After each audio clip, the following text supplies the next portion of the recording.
So this is the number 29th. It's on field engineering, and I'm super excited because it's a topic that I really love.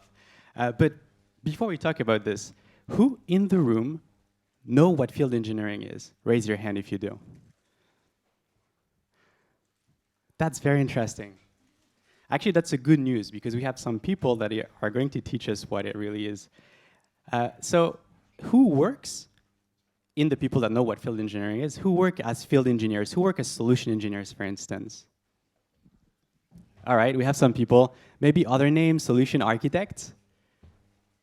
All right, I see a few. I see someone from Algolia. That's, let's say, sales engineer, maybe?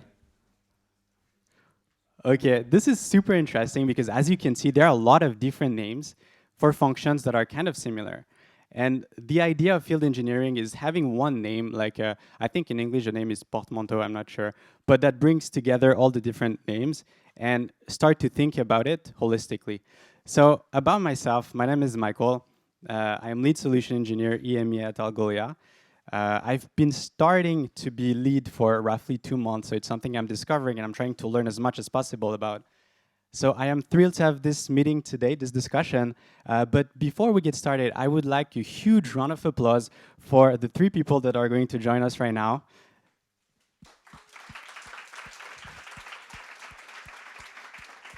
If you could come, please. Thank you very much. So there we go. So we have Steven, who is my boss, actually. We have Alexis Fritel and Malik Baudry. Thank you so much, guys, for joining here. So how about we start with a round of introduction. Alexis, do you want to tell us who you are, what you do, what's your background? Okay, so let's make it short.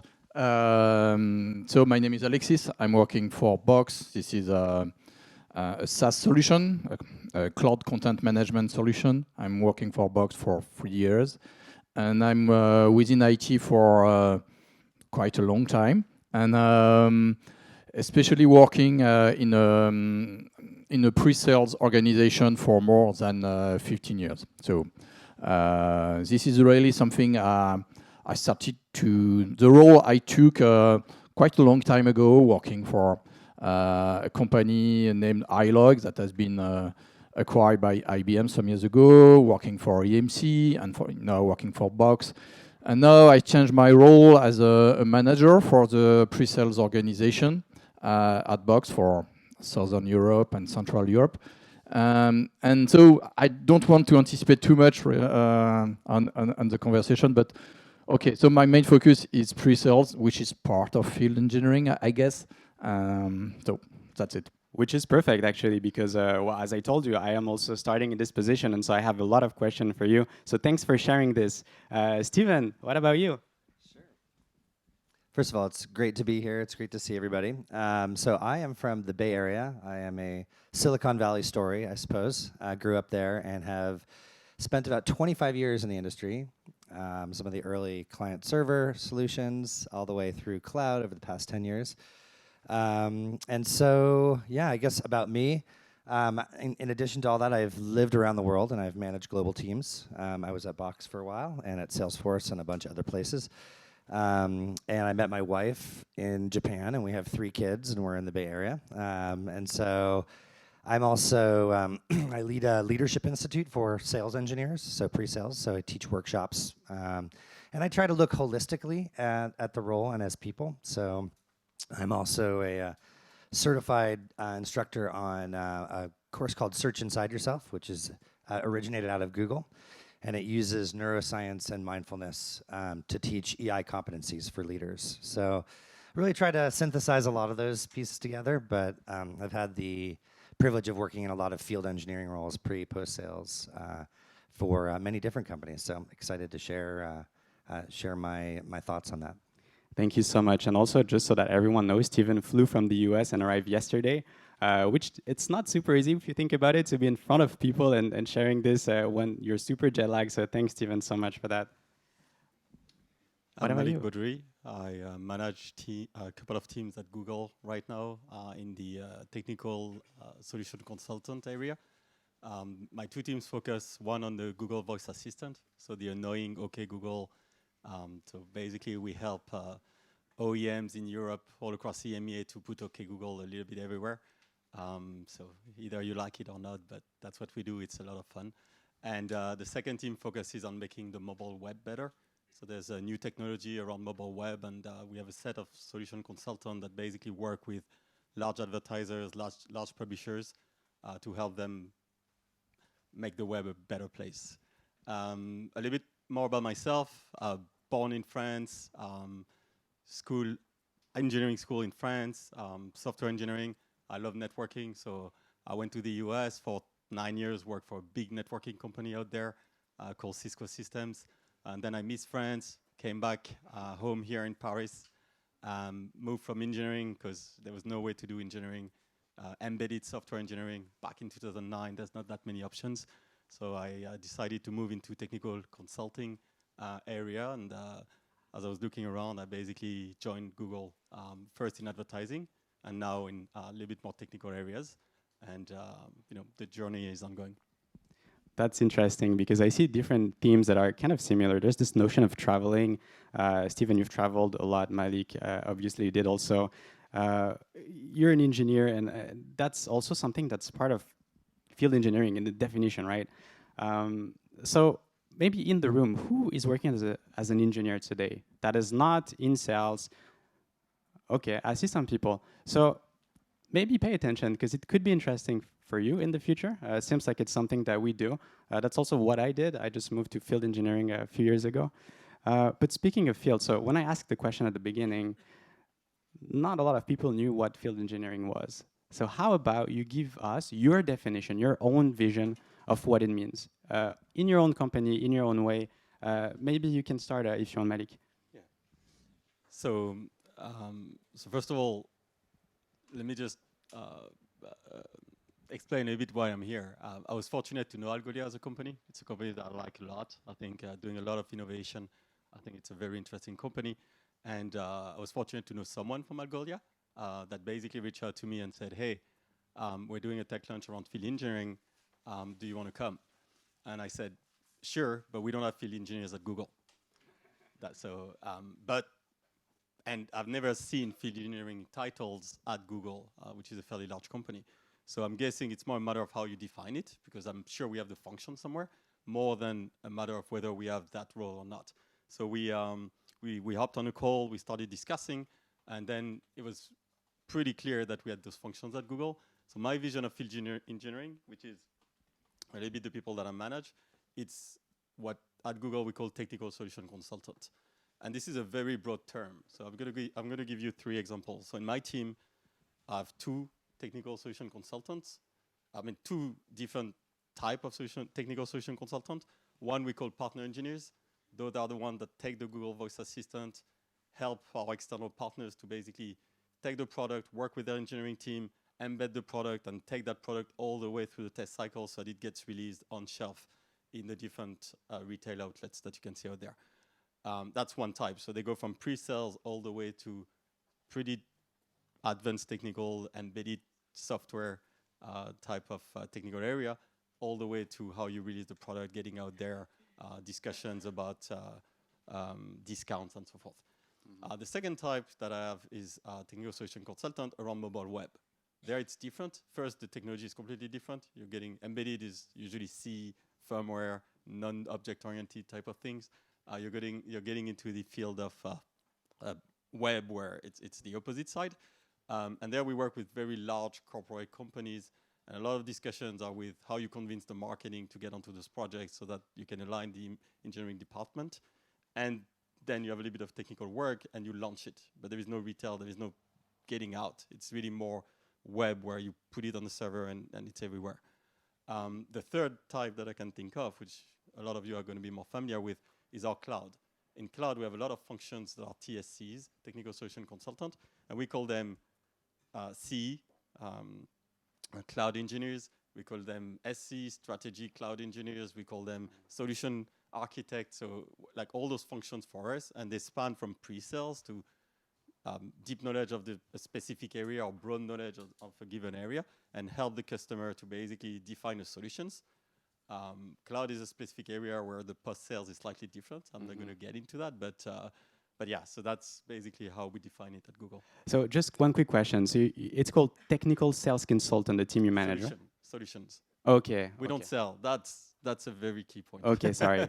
And is there like non-technical one with the same title but without a technical word? Yeah, so that's where it becomes a little bit. We said we wouldn't talk about it, but let's talk about it. Sorry. When we talk about TSCs at Google, we have TSCs that are very deeply technical and TSCs that are slightly less technical. And internally, they're on two different ladders. And the main difference, well, they're not exactly going to do the same role, obviously. They're not going to be positioned exactly the same way in how they interact with the partners and how deep technically they go with the partners. But one of the key differences is the amount of technical interviews that you're going to do when you want to join the company. If you want to join the O ladder, which is the technical ladder, then there would be coding interviews involved. In the other case, there won't be coding interviews as such. It would be system design interviews, architecture interviews. Okay, very interesting. Steven. Yeah, so here at Algolia, we have field engineering, and really it's very much an umbrella. It's an umbrella that looks at both the pre-sales and the post-sales, enabling partners, enabling the technology. And it's useful to think of the two words that I use to equate field engineering. If you ask someone on the street, what is field engineering? I would say that it's really about achieving technical success. And technical, I think we can all agree, it's being master of a domain, an industry, a product. Success, to me, implies an outcome, and typically an outcome related to a customer or a partner. So we're taking all that expertise and we're applying that towards achieving revenue in the pre-sales, right? Showing storytelling and solutioning and winning a deal on the pre-sales, leveraging our technology. And we have solutions engineers, is what we call them. And it's interesting. Some people like sales in their title. Some people, it's a very dangerous term to use if you don't want to be known as the sales orientation, or solutions, which would be really, again, focused around how do you put together your technology into something that is of value to a customer. So solutions engineers is our pre-sales group. And then once we actually bring on a customer, we have solutions architects, and they're really focused on ensuring a seamless transition to onboarding, that they're leveraging the Algolia technology, that they're bringing up their level of skill with using our technology. And those are, and they're also available for renewals, escalations, problems, and they're really focused in on how do we use this technology and leverage it internally within our engineering teams, and how do we bring that to market. And then we also have a services group. We call it Expert Services and Partner Engineering. And they're focused around how do we enable our systems integrators, our ISVs, everything, all the partners that work with our APIs or implement for our customers, and how do we make sure that we are going to market with them and that we're enabling them correctly. So I guess the term I would use, and API companies like Twilio and like Algolia tend to have a field engineering title to, at least at a point in time, to really encapsulate this customer journey from the point of first qualified contact all the way through the renewal. And then it evolves over time. I've worked with customer engineers at Google, and I've worked with lots of different roles that, again, focus on technical success as the key barometer, and what are they trying to achieve, in a customer life cycle. I like that you mentioned the technical success. I think this is something that really drives the solutions, no matter if it's pre-sales, post-sales, where in the cycle we're getting in. So we want to ensure this technical success. And Alexis, I know in your case, you're really focusing on the pre-sales side. So maybe on the pre-sales, what would be for you the definition of a sales engineer or pre-sales engineer? Yeah, in fact, at Box we don't have field engineer. Same thing as for you, Malik. And I would say when you are talking about field engineer, my understanding is more somebody I would say that is facing the customer with a technical background, And so this really also depends on the organization, the kind of products of services you are selling, if they are rather technical or they are more, I would say, for any kind of user, business user or consumer user. So then I would say each company has its own terminology. And in fact, I would rather see the difference, just to answer your question, from a role perspective, especially regarding, I would say, the customer cycle, starting in fact with pre-sales, with, I would say, the right people depending on the product. So it could be people with a technical background because this is a more technical solution or tool or whatever. It could be also people that don't have, I would say, a background as an engineer, but they are coming with a specific knowledge of a market, of an industry or whatever, but they are part of that process. And then you have also people that are in charge of the post-sales part. So I've seen you did a session for CSM, for instance, so which is very key for SaaS provider. But you have people from the support, I would say, the various level of support, depending on the products, they can have also a technical background. And of course, you have all the teams that is responsible of the implementation of the solution, either from a business perspective and from a technical perspective, with all those solution architects, implementation consultants, that kind of stuff.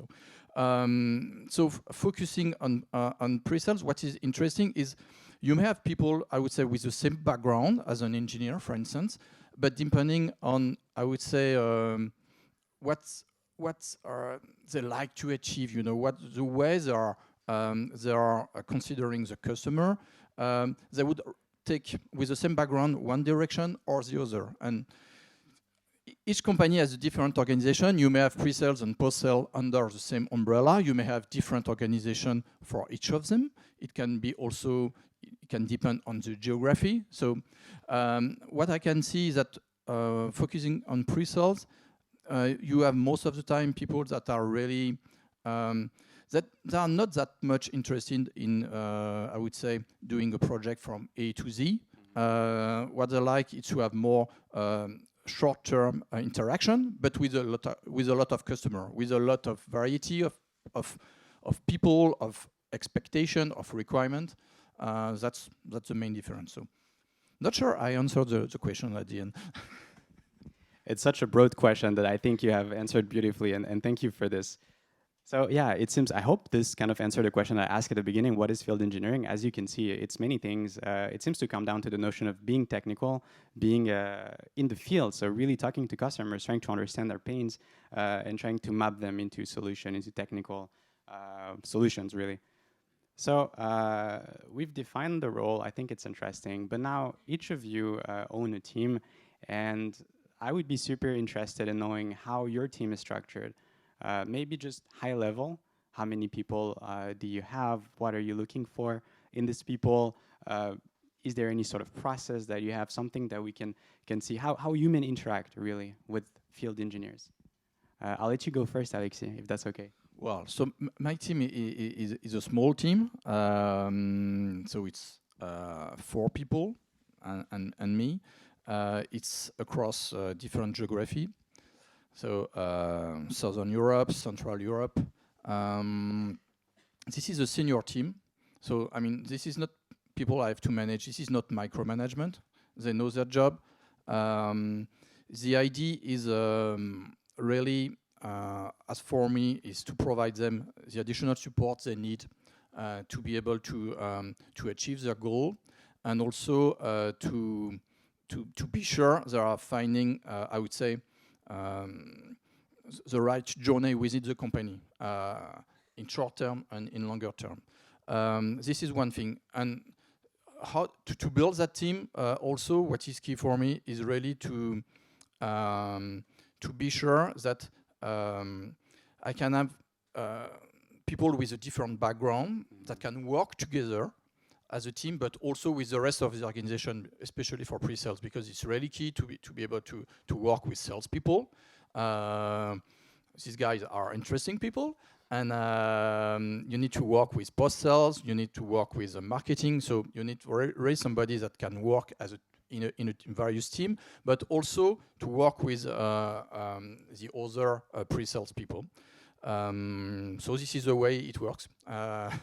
And in terms of, so you talked about the marketing team or sales team, for instance. Does it mean like the sales engineer are paired with a salesperson and they work together, or does it work in more of a request approach to be assigned? No, they need to work together. Really, as for me, I can see the pre-sales as one of the owner of the account.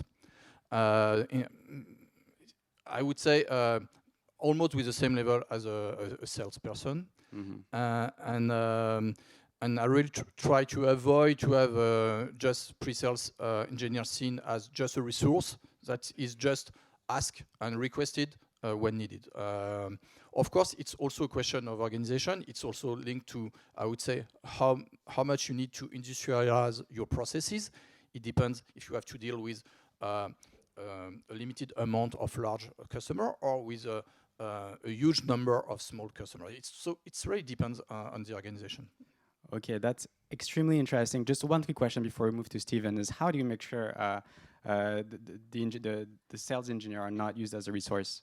What do you tell your team to be really impactful and own the sales cycle? Well, first, this is also a conversation you need to have with the sales organization, especially the manager, and with the sales, with the account executive.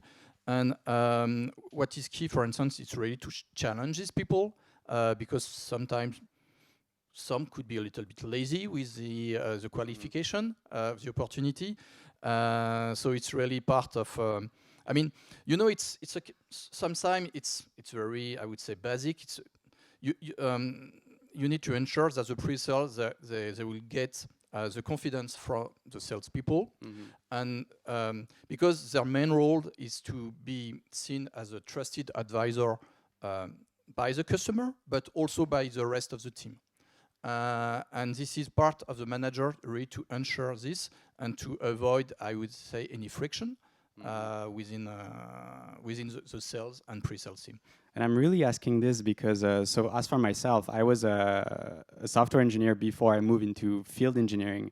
And that was a thing that was different for me when I started. I had no idea what sales was about. And when I had my first interview with Alexis, who is in the room here, he asked me, what is something you don't want to do? And I said, sales. I don't want to do sales. I'm an engineer, and that's all I want to do. So moving forward into the role, you need to start to really find your way. So that's a very interesting topic. Thanks for sharing. Steven, it's different for you because obviously you had the whole field engineering team. So how about you tell everyone how it's structured? Yeah, so as I mentioned before, we have 3 different groups, but I like to consider the baseline. We all share a common core, and that is mastery. That's what I like to use the term. But it's really mastery of our product set, it's mastery of how it's applied, and obviously that will change and evolve a little bit if I'm trying to sell as a technical counterpart in the selling organization, or if I'm trying to onboard and make sure the customers understand how to get the most from the technology and be successful, or if I'm working with partners and I'm working with the channel to help build business and to help our partners integrate. So with that common core, right, of technical mastery or industry product mastery, you then have the ability to look at any points along the customer journey and specialize. I'm a big fan of of mobility in general, and so folks who are maybe working with enabling partners a lot and working in delivering code may really enjoy the customer-facing piece of this and want to transition into more of a pre-sales role where they're working in a dynamic sales environment with lots of different salespeople and many fast-moving sales cycles, right, where they're not delivering, but you're really understanding, doing deep discovery, mapping solutions, and hopefully successfully getting a technical win, winning an opportunity. And so we maintain these 3 pillars because they're focused on different people internally as well as outcomes for the company. We all line into revenue at Algolia. So some organizations will have the post-sales that focus in on success and then map into the success organization. But we're really focused on ensuring that the customer outcomes are successful throughout the cycle. So just very quickly, the SEs, the solutions engineers, are typically mapped to a region and a number of account executives. So they really we derive our team resourcing around how big our sales organization and what our targets are and how we go to market and across the world. And we've got Europe and Asia and America. And then on the post-sales side, we work very closely with the customer success managers or the CSMs. And so we'll work very closely with them and map not only to how many CSMs we have, but how many accounts we have, how many renewals, how many onboardings, how much customer work is there. And then on XS, we really look at a combination of what partners do we need to support, how many projects can we sell. It's exciting at Algolia because we have a lot of enterprise interest, and a lot of times they want to use us exclusively or as a prime for implementing.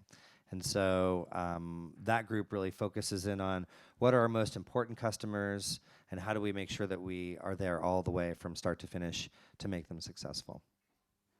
There's one thing you said which really resonated is this notion of balance. The idea that maybe one team will focus on trying to push, not necessarily selling, but at least being the person that's going to own the sales cycle from an engineering standpoint. But then we have a team that's here to implement. And I guess if you don't sell the solution that people want, then the team that's going to implement is going to be badly impacted. Yeah, so managing transitions and also understanding this, if you have a complex solution, really upfront validating those pieces of the solution and they're mapped to the customer's requirements, what they really need to do, and making sure not only that you're documenting that, but that you're honest and authentic about telling the customer what they can and can't do and what workarounds exist for your solution. And we occupy this great role of being the trusted advisor, the honest and authentic voice of our solution to the customer. But what's really important, and what I've seen happen many times go wrong, is that we oftentimes use the term handover, which means it involves me passing the buck and saying, hey, I just sold this thing. Here, now it's your responsibility. And a best practice is really not to look at it that way, but to look at it as a transition. So the customer feels like their account team is growing, and we really look at it as, here are all the validations you've asked me for. Here are the things that we know we can implement. Here are some questions we're not sure about, and that we're going to need to work with the customer to ensure it happens. And we actually have a specific handoff process and a transitional process, and a set of internal and external meetings, just to make sure we're not making mistakes and upsetting the customer and having to give them free product or having them churn from us, but B, ensuring the customer is delighted, when they move into the real onboarding phase. What's interesting is there are so many things and maybe words you even discover because the field is so rich. And thanks again for sharing this. I know, Malik, you're more on the partner side, but I think before you were not necessarily just on partner. Could you describe us how it's different to be working with partners and not necessarily just customers directly? Well, for once, the key priority for us is customer success. And we do work with sales team. Well, we call them BD, but it's similar. But one of the key important thing for us is not how much revenue is going to be generated, or it's how the solution is good for the partner. Therefore, I see ourselves as almost a counterbalance, and I think this was mentioned a bit earlier, but we're here to make sure that in a very, very large company, you basically build a sales plan so that you can get your entire sales organization in one direction.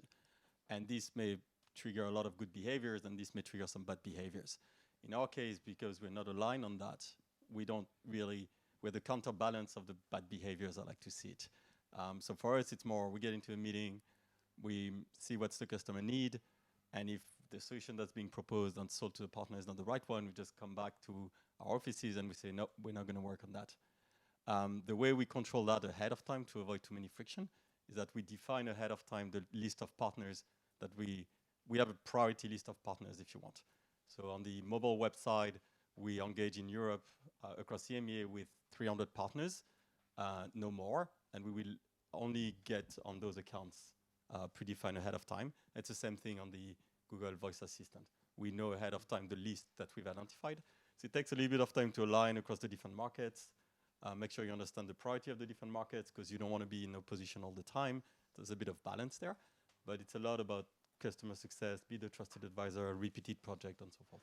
Okay, and so is a partner engineer going to like literally take their phone and call the partners to schedule things with them, or is that handled by something else in the team? Yeah, no, we have weekly meetings with our partners, Okay. for example. Recently, one of our partners was struggling to coordinate with an ODM in China, so we organized a 3-party and went there as the trusted advisor to try to align things based on our experience. So, you know, it's a lot about how we enable them. Did you go to China? Yeah, we went to yeah, Wow. a couple of times. But yeah, so that's a lot about the partnership, how you help them being successful in launching their product. Okay. So it's a lot about that. In terms of metrics, like if you need to think about key metrics that are important to your teams, what would it be for you, Malik? Things that you look at to know that a partner engineer is successful. Yeah. So it's a topic that we discuss a lot. We at Google, we define at the beginning of the year, we define what we call OKRs. Those are the goals and what we want to achieve. And that defines what success looks like for us as an organization. And those will be aligned with what we think the partner success is. So on the assistant side, we're looking at how many, for example, we're looking at how many devices we're going to be able to enable. And in order to set our OKRs, we have a predefined list of partners that we aim at working with, and we build a relationship with them and try to build that partnership if the solution works for them. On the mobile web, it's the same thing. We know which partner we want to work with, so it's about how many engagements we've been able to do with them, how many launches we had, potentially how much we help improve the speed of their website, how many use the latest technology, PWA, and so forth. So there's different KPIs that are being defined. These are quarterly, or is it monthly? It's usually twice a year, Mm-hmm. the OKRs, because they're aligned with a perf cycle. And who defines at these some point. OKRs? They're trickle down. There's a very complex process. Yeah. Top down, bottom up. Yeah, And it's you know it takes about a quarter to define, and I see. it's valid for 6 months. So, but we do that every 6 months. Got it. But it's very important, at least from a top down standpoint. Yeah. Because Google is not a heavy top down company, so you don't like the way. I don't go to my team and say you need to do that. Mm-hmm. I go to my team and say, as an org, this is what we want to achieve. How do we best do that? Mm. So you need to get a buy-in. So if you don't take the time to go through that process and align, things go in a lot of different directions. So Yeah. even though we spend a lot of time on defining it, it's very important to ensure. So they trickle down from the top at a very, very high level, and then we map them and we align them locally to see how they map with the biggest, like the big OKR. We also use OKR Algolia in general. So for the product, for instance, for revenue, we use this, and it's a very interesting topic. If you don't know it, I would encourage everyone to read on it. Stephen, You could write a book on OKR. Sorry? You could write a ton of books on OKR. So you there are a can bunch make of a books. career on OKR. You know? It's true. You can be an OKR consultant. Yes, I guess I look at metrics in a couple of different ways. You know, the OKRs or the strategic alignment is something that is frequently missed. And the idea of getting people centralized around a corporate goal and then how they're going to stretch themselves to achieve it, I think is something that, again, we do at Algolia, and is really important to slow down a little bit and make sure that we're orienting ourselves correctly, so that the things that we do are in pursuit of that broader goal. And so that's really important. On the measurement side, obviously having 3 different groups, there's going to be a common set of measurement principles, and then there's going to be an objective set of metrics about, are we successful? So if we look at sort of a common, the common metrics of, a rapidly growing SaaS company, is do we actually have the coverage that we need to be successful? And depending on what group you're looking at, it could be in pre-sales, you know, how many opportunities are in our portfolio, how many of them are active per SE.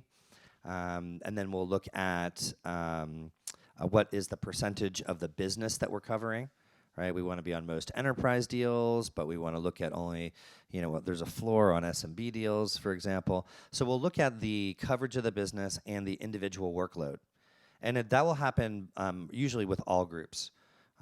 For expert services, we're looking at how many bids are out, how busy they are, or with SAs, how many onboardings are they doing, how many current cases are they doing. So first and foremost is you want to know, you want to have some measurement about your plan of covering the business and how your people are doing. And it's not only for, you know, just achieving revenue or achieving success, it's also about understanding, do you have the right number of people? Are you burning out your people? Should you be hiring? Should you be re-optimizing it to make sure that people are happy, busy, not too much, not too little? And so once you have the baseline of some of those metrics that can work across the organization, my framework for looking at metrics is to create a hypothesis about why we're measuring something, because there's a lot of vanity metrics out there, and people have big dashboards with a bunch of stuff on them. And for me, the true test of a good metric is I could tell you that we're looking at, you know, competitive win rate, or we're looking at utilization, or we're looking at something, because I have a reason, I have a hypothesis about why it's important. If we're, you know, spending too much time in demos or in tech support or in some other part of the business, I use the metric to define how we could improve. And I'll communicate that metric, and we'll measure that metric and see whether we're right or wrong. And if we're right or wrong, we can then take action on it. And I like to retire metrics too. You know, I counsel that you should have between 5 to 10 metrics completely for your whole organization, because if not, you're going to be like logging and reporting all day, and you're not really being a good steward to your team and using those metrics for the right reason. So there's a small framework that is useful to think about when you're building metrics. But I would also leave you with this: is in the absence of metrics, right, you're guessing. Right? In the absence of metrics, you may have data scattered everywhere, and you're guessing at it. And that's not really a good place to be when you want to be able to gather that data and understand whether you're right or wrong, and then to make change that's benefit for the business or for people's lives. So I'm a big fan of having a framework and using data to drive that decision. Yeah, thanks a lot. Okay, I don't have that much data to rely on, so that's interesting. Yes, of course, I would say there are sales metrics, either for pre-sales and post-sales, but we all know this doesn't reflect really, I would say, the work that was done and the quality or the improvement that need to be done. And just clearly when you are pre-sales, of course, I mean, you are compensated on the sales, which it's great, but sometimes you can spend a lot of time and energy on an opportunity that you are not going to win. So it doesn't mean that you didn't your job in a good way. It just means that, okay, you are not selected. So of course, we have OKRs, for instance. This is quarterly OKRs. Well, well, I think we can improve this sometimes. You know, when you are talking about OKRs, it means also, as we mentioned, it's top-down, it's also in the other side, and you need to be sure that everybody is leveraging OKR in the same way, just to be consistent, and to be sure you get something from your manager. And so sometimes, especially when you are far from HQ, it can be more kind of challenge. But something that is really key, as for me, it's really peers feedback. I mean, from other people from the team, people you are interacting, the team member are interacting with. So sometimes what is difficult behind this is how to scale, of course. without having a too complex organization with too much levels. But for instance, what we can see usually, we have a manager if we are more than 8 people, I would say, roughly. So it's a way also to be able to have I would say, a tight connection with the people from the team. And also what I can see as a way to measure is that within the pre-sales organization, we have also many opportunities to see how people are involved in other topics that only, I would say, support the sales team and be the technical owner of the sales process. It could be, you know, how to have a knowledge sharing or to take some initiative on a larger scale. And this is a way also to measure. It's not based on data. It's more based on, in fact, I would say my own feeling or the one from my manager. So this is the way it works. Okay, I'm super interested by the last part you said also, this notion of knowledge sharing. Is there something, so how does it work? Let's say someone is in your team and wants to know more about the product. How did the person do it? Well, knowledge sharing is something I'm very sensitive to. And you were mentioning the transition from pre-sale to post-sales. But there is also a potential of knowledge sharing between post-sales and pre-sales to get project feedback, for instance, to have the same kind of interaction with CSM, you know, to always improve your storytelling, to always be able to be more accurate when you are talking to the customer, talking about what real customers are doing. So sometimes you can change things a little bit, but it's so this is one aspect of the knowledge sharing. It can be on other purpose. It can be a technical topic. It can be a business topic or whatever. So to really, I would say, industrialize this, it's not always that easy. It's also a question of tool and where are you trying to find the answer to your question, where you can, I would say, work on a specific topic, identify what are the experts of that domain and interact with them. So it's a question of, I would say, organization and be sure that people are sharing this. And it's also a question of tool for us, for instance, in that case, our main tool is we are using Slack. This is really the entry point when you need to find something. Everything that is around conversation is in that tool. Everything that is around document is in Box. So both are integrated, so it's fine. So this is really, I would say, the main source. Okay. And it's a way to make connection with people, because at the end, it's also key to build your network to execute faster. I feel like if we don't know the product, if we don't have this knowledge, then we don't bring so much, even as a sales engineer, because that's what we're here for, right? And so it's interesting that you mentioned that it's important in other orgs as well. I guess we're in between so many things. We're kind of this glue sometimes between different teams. You mentioned the transition. So just so that everyone knows, I guess whenever we sign a deal, the pre-sales person is going to take this deal and hand it over to another team that is going to be handling it. At Box, how does the process look like? Well, it's really, it depends. What we try to do is to involve consulting before, I would say, the signature of the deal, because this is part also of the sales process. So it's very often we can have a CSM or a project manager in a meeting just to explain, okay, what the roles are and what will happen after, I would say, Box has been selected. Sometimes it's also key to, because these people are the right people to answer to some question.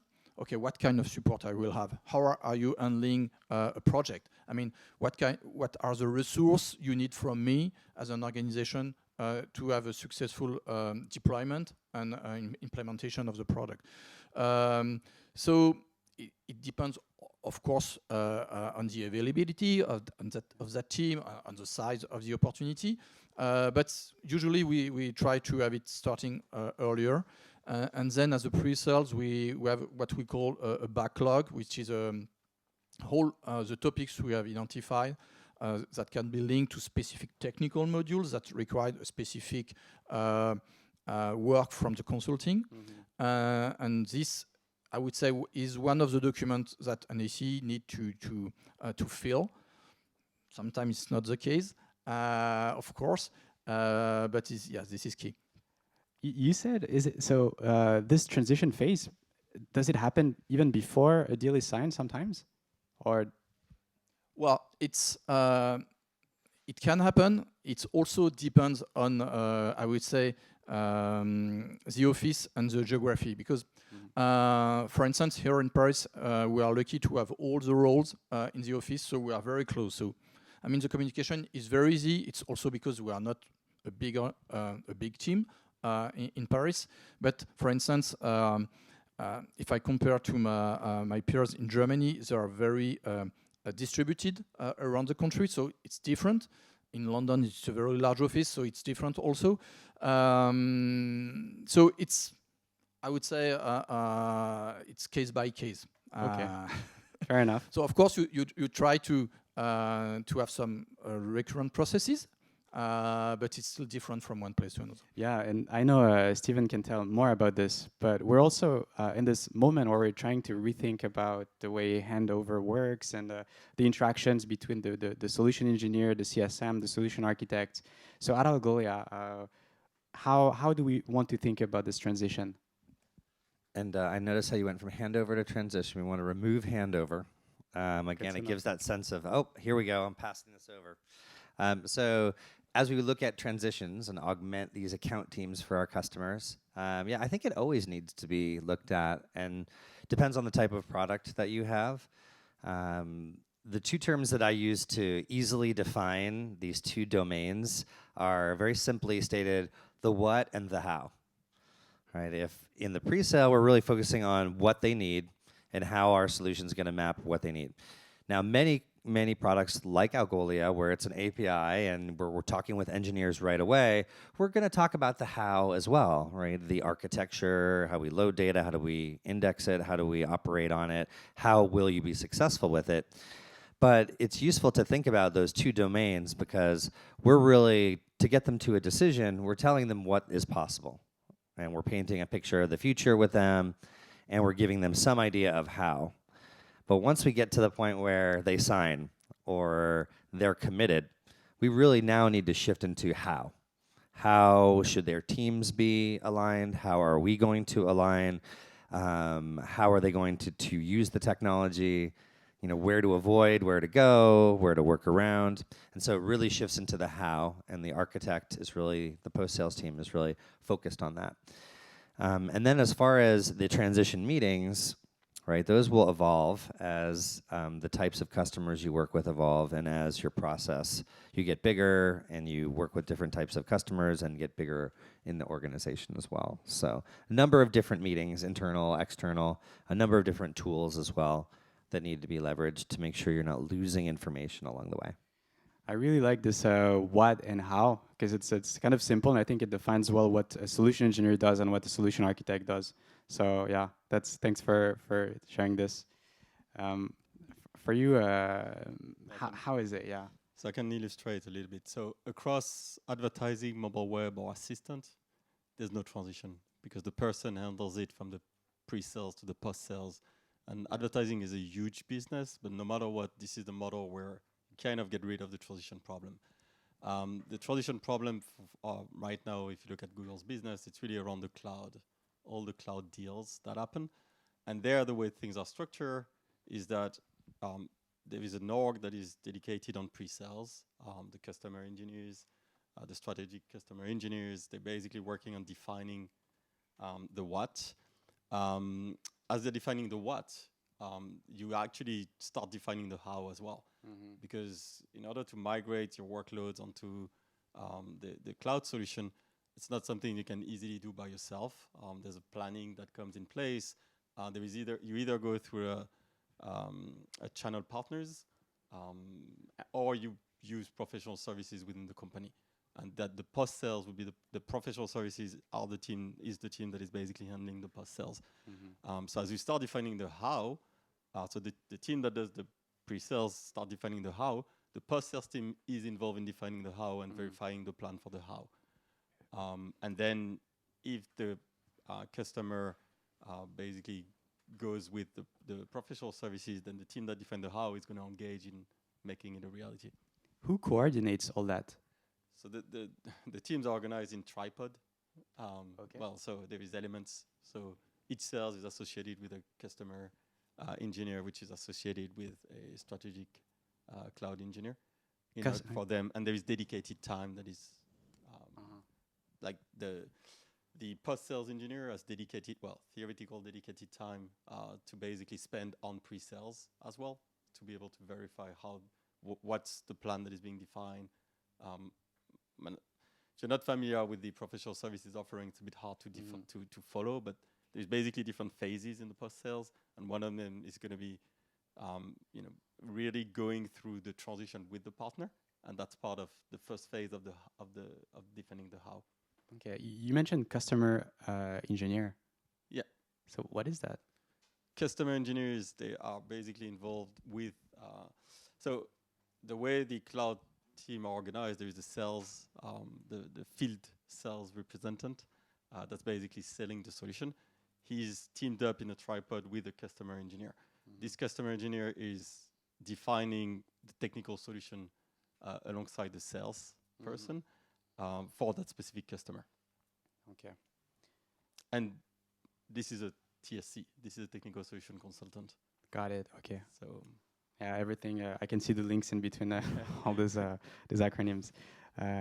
Cool. Super interesting. One question that I would have for each of you is, so let's say you're looking to hire a solution engineer, technical sales, solution consultant, whatever the name we choose to give it to that. What are the top qualities that you're looking at whenever you're interviewing people, Malik? So we use the technical solution consultant title because it kind of summarizes what we're looking for. We're looking for people that can understand technology, that are able to apprehend new concepts and basically apply them, that are technicians, and at the same time can be consultant. And when you look at the consultant, it's a lot about the soft skills, what we call general cognitive abilities, leadership, how you deal with ambiguities, all those kind of things. So therefore, hiring process is really oriented around those two things. 2 interviews are technical, and usually 2 to 3 interviews are evaluating the general cognitive abilities through scenario. Typically, you have an issue with your teammate, how you handle that. It's not going to be that we're going to describe the issue, but walk us through what you do next. Walk us through how you behave. You have a partner that is really upset, comes to you with this request. What do you do? So we're trying to really evaluate how people handle those cases because we need them to be consultant and build that trusted relationship with our partners. I see. For you, Steven, is it? Yeah, many levels. At the base level, as a hiring manager, field engineers are made, they're not hired more often. A lot of you here today are thinking about what is field engineering and all these many different roles. And it's hard to find you guys. And it's hard to recruit and find passionate individuals that want to join these groups. So on one level, as a recruiting manager, there's sort of basic minimum requirements, right, that are just standard for any given role. But more importantly, the 4 things that I look for, one is intelligence and curiosity. Right, curiosity is my favorite adjective right now, or and noun. If you're curious, it's an opening into thinking about what a situation, solving a problem, talking to a CTO, talking to an engineer. So on one level, you've got intelligence and curiosity. It's coupled with work ethic. All right, not afraid of hard work. Get in there and grind. Have some grit. Also, looking for prior success. And by that, I don't mean actually that you've been a sales engineer and you're great at a sales engineer. It means that you've shown in whatever it is, whether you started a small business in college and were successful at it, or run Ironman triathlons, or were great. You went to a great school and did an amazing thing. It's having the behavior of success, because what you do in the past is usually translatable into where you're going to go. And so those three things, and there was one other. It'll come to me in a sec, because I was getting focused on success. The main thing is that you're looking for potential, right? And because the role is interesting and diverse, you have this opportunity to find people from many different backgrounds who want to explore this role and this function and be successful. Now, on top of just sort of what we look for, it really, the last one is coachability, right? Coachability is really important, because if you're not really thinking, I've been in the industry 25 years, but I love learning. It's one of the most important things for me. So I'm always open to coaching and want to do better and learn. And many people with that attitude can really learn anything, and they apply themselves and can take that feedback. Above and beyond all of that, there are very well-known competencies that are really good for technical selling roles, right? How consultative are you? Are you innovative? Do you have a focus on a revenue or an outcome, right? Because that's the kind of role that we're asking you to do. So there's different layers that we would use to sort of evaluate people's velocity in an organization and how quickly they advance in an organization. But I guess I'd leave you with those pieces of it. Thank you so much. What about you, Alexis? Yeah, I fully agree with you. So always focusing on pre-sales. That's true that curiosity is really key, and the ability also to communicate with the customer. First, I think that you need to somehow love people, because you want to listen to them, and also to be able to explain to them what kind of value you can provide to them. So it's really key. And of course, you don't need to have a pre-sales background. Can be anybody, but these are key. You will be also a salespeople, so you need also to, I would say, to agree on when I first started this. Not when I started, but some years before, I was a developer, and for me, sales, it was. This was never a word I was saying. It's like it was another planet, and at the end I was so happy to take that role, and I also discovered selling as something that is very exciting. Even if it was not my first motivation, it was more to interact with people, to understand them, and to come back with a solution and something that will bring them value. So this is one thing. And what I would add is also you are going to consider what you need in your team. You need first, when you are pre-sales, since you are interacting with a lot of people, you need to think about it. Okay, how this person will fit into that team? I would say that the large team, I would say salespeople, but also other pre-sales, and even marketing or whatever. So this is one thing. And it's a question also of personality. And also you are going to think about your own team, how you want to build it. You don't want, I would say, the same as you have. You don't want a clone. You want maybe somebody that is coming with a different background in order to balance all the knowledge and the background you have within your team. And also something, you need also somebody that is coming with something that is very specific, that is unique, I would say. That will provide a new way of seeing things, a new experience to share, a new knowledge. So that's part of the process also. All right, thank you so much. So I think we're running out of time. So thank you all for sharing all this with us. This is really awesome.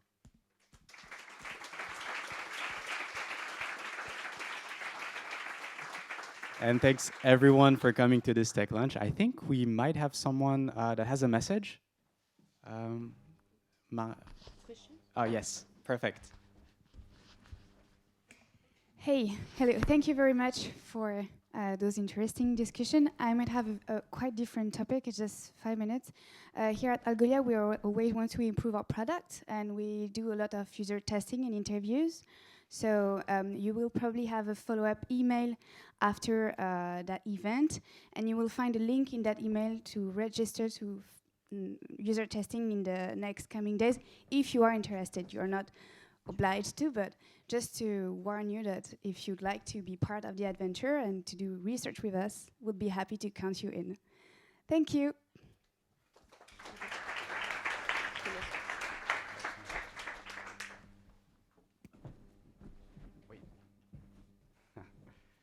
So actually, we do have some time for Q&A if anyone has questions, of course. So any question in the room? Yes. Let's see if we can catch it. There you go. Got it. This one is for basically you, Steven, but whoever wants to reply it, you can. I would like to know how you mentioned the success, and I would like to know if you have a team dedicated to measure that success, and if so, how is it connected to the field engineering team? So I guess the question is, do we have a team that's focused on the measurement of the success and operation? Defining and measuring the success. Yeah, well, at Algolia we don't have a specific, dedicated operations or success person. We do work with our sales operations and business operations team that will help us to define and report and measure both OKRs and metrics. So I've typically found organizations that are at that size to have a team, a relationship with the operations team to define and measure. And as you get bigger, if you're very heavily into the operations or success and metrics of the team, once you get to a Google size certainly, or even a Box size, where you'll need to really focus in on fine-tuning that, you can look to bring some of the operations in-house. I will mention, though, that readiness and enablement is something that is really important to get out ahead of early, on the earlier side. So enablement can be intimidated when they have to train very technical people. So at least owning the thought process around how do we make sure that we're training and enabling everybody and then the organization around us, that's something even on the earlier side that I would look at to make sure that you have in place. Did that answer your question, or? Yeah, kind of, yeah. Anyone else? Thank you. Does anyone else have any question? Thanks. Yeah, you talk about owning the sales cycle as an engineer. How do you enforce that in your organization, and how you enforce that sales doesn't own the cycle only? I can answer this. Yes, owning the sales cycles, I would say from a technical perspective. Yeah. So the sales is the owner of the account, of course. He's leading the strategy, and there is a technical part in that sales cycle. So then you arrive to what we call usually the technical win. And really the idea is also to own this. It means it's not only, I would say, to be reactive, also it's to be proactive. So of course this is something you are learning. When you first start with that role, you don't know about it. This is, I would say, the responsibility also of the manager to coach you on this. And it's also the responsibility of the account manager to be careful about this, because you may miss, I would say, some key decision maker or technical steps you need to go through, and that can jeopardize, I would say, the deal or delay the deal. So I would say this is more an objective, but the idea is at the end also to feel, I would say, committed and to feel responsible of this account. I would say even after you did the deal, and this is where the transition with the consulting or the CSM also is key. And And I would say this is also very helpful for yourself, because knowing what has happened with a customer is a way also to get some feedback and to improve your storytelling, your knowledge about the product, about the business of that kind of industry, and then in order to be more relevant when you are talking to prospect. And this is very interesting because you are learning so much thing. I mean, it's every day. Thanks. I think that was very articulate. The other thing that I ask my sales engineers to do is to look at the fit and quality of an opportunity. So as part of being the technical counterpart, the technical strategy and getting the technical win is to understand how well our solution will fit, to uncover risks, right? So risks to our solution fit or risks to where we're talking into account. It's a really important voice for the sales engineer to work with the account executive. I did work at Box, and we did have, in early days, we had very different opinions. The account executives and the sales engineers had very different opinions.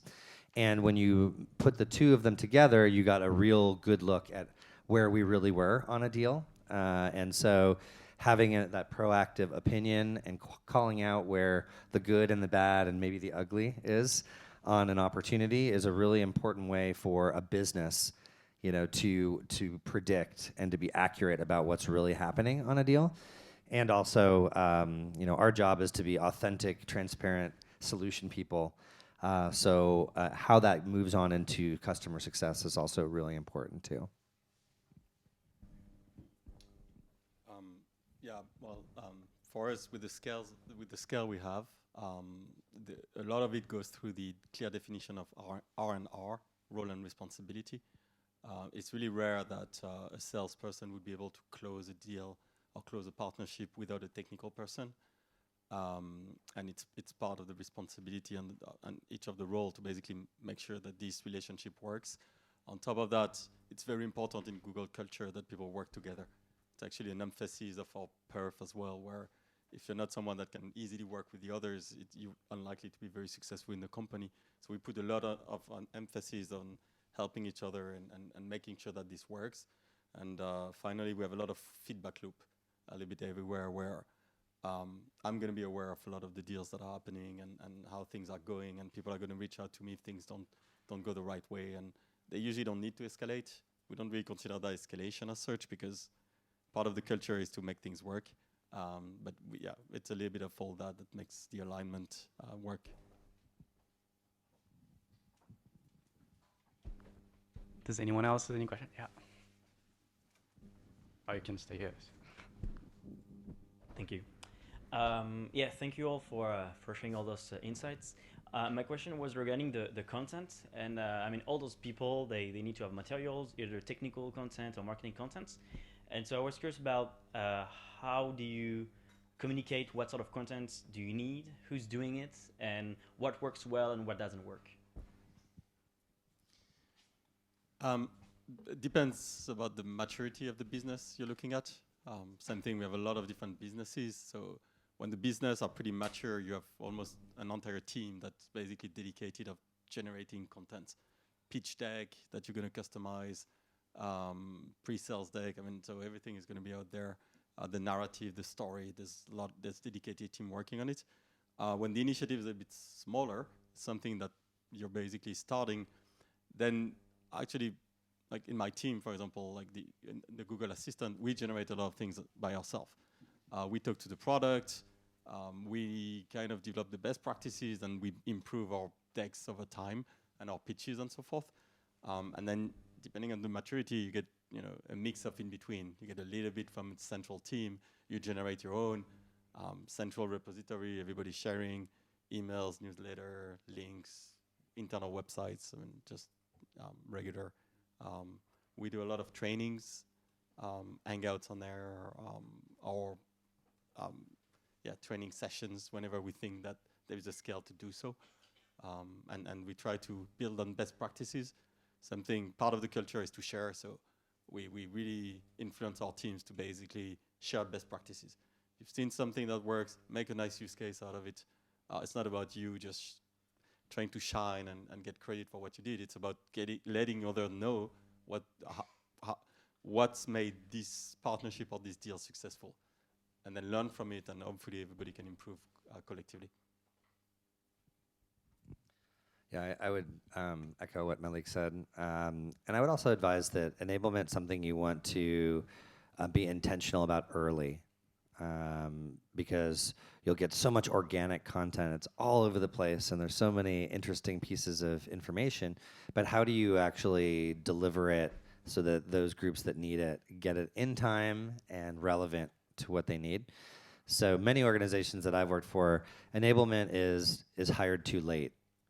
And what happens is there's so much information, and every net new person you add on, or a new product comes out or something comes out, and you don't have the mechanism to really consume that information, you can gain really great economies of knowledge and centralization and utilization by looking earlier at that piece of the business. And even if you're just taking some people part-time, but they're comped and they're OKR'd and they're focused on bringing it all together, that will go a long way too if you are not going to commit full time to that. But there's generally so much great stuff, and we need to curate it and deliver it, and so we want to be intentional about that. When you're talking about content, you mean I would say all the presentation, demos, or whatever that will support your role? Yeah. Okay. Well, you need to be effective. Don't spend too much time on it. So especially when this is my case, when you have a product that is changing every month, you can't reinvent everything. So you have to rely. What we do is to rely on what is provided by the corporate. And sometimes you need to do some changes, especially because for instance, when you are selling in Germany or in France, you need some translation. So this is most of the time what we need to do, because it's not always provided by HQ.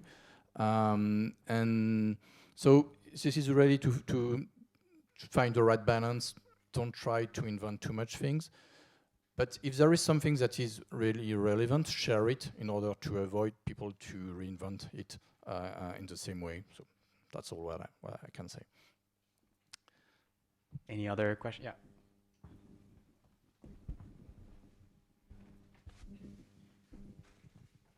Thank you for your talk. I have a general question. Finally, why using field engineering title instead of solution architect or sales engineer? Are technology companies these days looking for multitasking engineer, like as full stack, instead of specific expert? Yeah, I think we're the only field engineering that they're using that label today. And I would say that it just evolves, because underneath field engineering we have 3 different roles. So if you will, field engineering is just a way for us to look at how we're going to leverage our teams to provide success across that whole journey as it's defined. This is actually the first time I've had the title of field engineering, but I've actually managed groups across the whole board in various roles at different times. So I think that it's just like all the names change, whether you're a solution or a sales consultant, whether you're a customer engineer or a field engineer, the principles and the specialization of those roles are the same. What I like about field engineering, running that group, is it just does provide flexibility for people to do great work and continue to evolve skills that may apply across a broader set of interactions. So I may be a solutions architect, but really decide I love being in front of the deals, I love closing the deals and transitioning them to a post-sale. And so even as I specialize in my current role, I have some easier mobility to the other dimensions of what field engineering does. So I think it's field engineering has come up maybe over the last 3 to 5 years only. And so it's a way to capture a certain set of functions and a certain set of common principles to multiple groups. But if you ask me 5 years from now, where will field engineering exist, or will it be customer engineering, right? In a SaaS world, where I was thinking about this. Everybody is a customer of Google in some way, right? And so customer engineers are a really good way to think about it, because if the world is your customer, you are there to help engineer growth, right? And so it may change. But to answer your question, I think that it's a good way to look at a set of functions, a set of specialties right now in the industry, as we work out what it means to be in a subscription model universe, and to look at a point of longer continuity with a customer. And moving forward, I think the individual roles will continue to be valuable. What we name it may evolve. Did that answer your question? Yeah, I mean, so generally we go to multitask people than specific skills these days. So field engineering is the umbrella, right? It's finding out where people who are interested in field engineering as a whole, may initially want to focus, right? Whether you want to be revenue driven, onboarding and go live driven, or code delivery and ISV, deep technical support. And so across those, we would work with individuals to identify their previous skill sets and where they want to go. And then as they grow, they have opportunities to experience the different disciplines within field engineering. I have a question. Thank you for the talk. So as engineer, you have technical background, and you're also on the field in front of customers. I believe at some point you build somehow an opinion of what the product should be in few months or year, how you can see the customer needs and how the product answer or no to those needs. What would be the influence of the field engineer on the roadmap of the project? Do you have a way to give your feedback to the engineers and evolve the product on the direction that you think is the best for the customers? I have a lot to say on that. Yeah. Actually, Malik, a short answer, yes. But the larger the organization, the more patience it takes to actually get on the roadmap. That's how I would put it.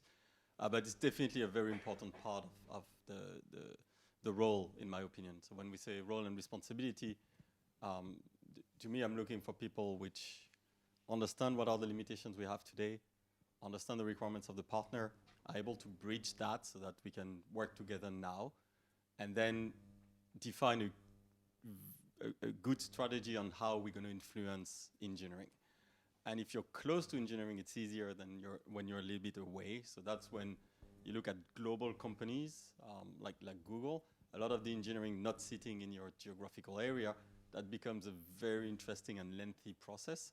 But that, to me, is pretty much like playing a chess game where you basically strategize around when is the best time to ask for it. How it should be phrased. Do I need to find other partners? Do I need to make the requirements much bigger? So there's a lot of thought process that goes into how we get that. And to me, that's one of the highest satisfaction is when you've been able to get it for your partner, and then you're able to deliver it with your partner. Because it's not an easy thing to do realistically across very, very large products where sometimes some of your partners that seems to be locally very important, in the grand scheme of things, they are not that important in order to prioritize a feature.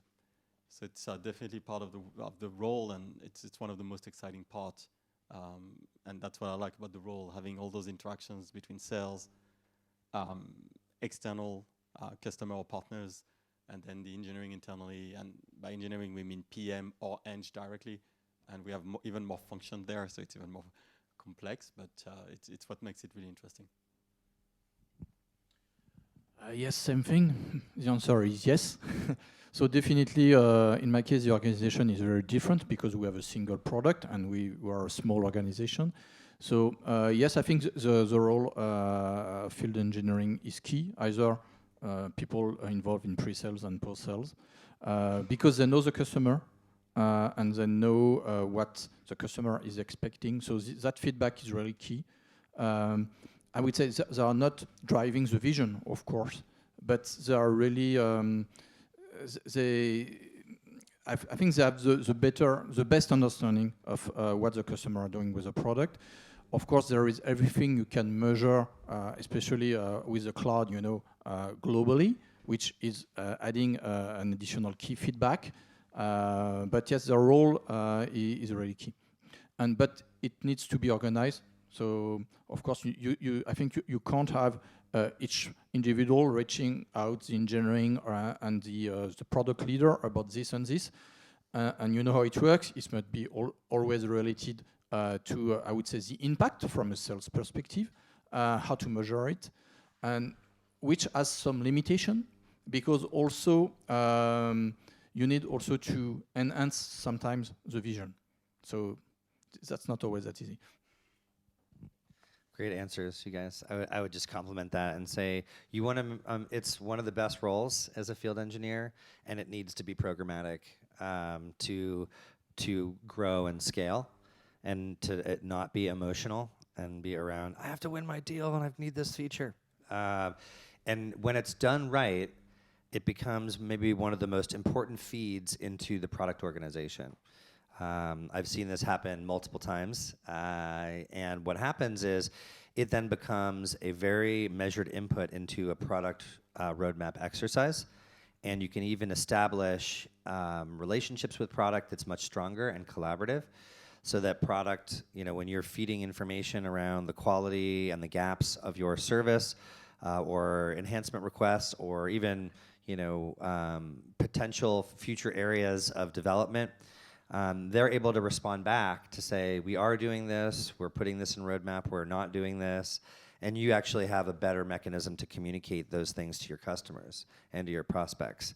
So when it works really well, it becomes this important loop that gets closed between the two organizations and becomes a real way to create maybe the most important feed of the customer into the product development cycle. It doesn't happen automatically, it takes work. But again, it's one of the great programs and great joys of getting this right in an organization, is really having that influence and having that bridge between the two organizations. Thank you so much. I have personally learned so much during this discussion, so thanks for sharing all this. We're going to stop there. If you still have questions, come to us and we'll be super happy to talk about it. Thanks everyone for being here, and I hope to see you soon.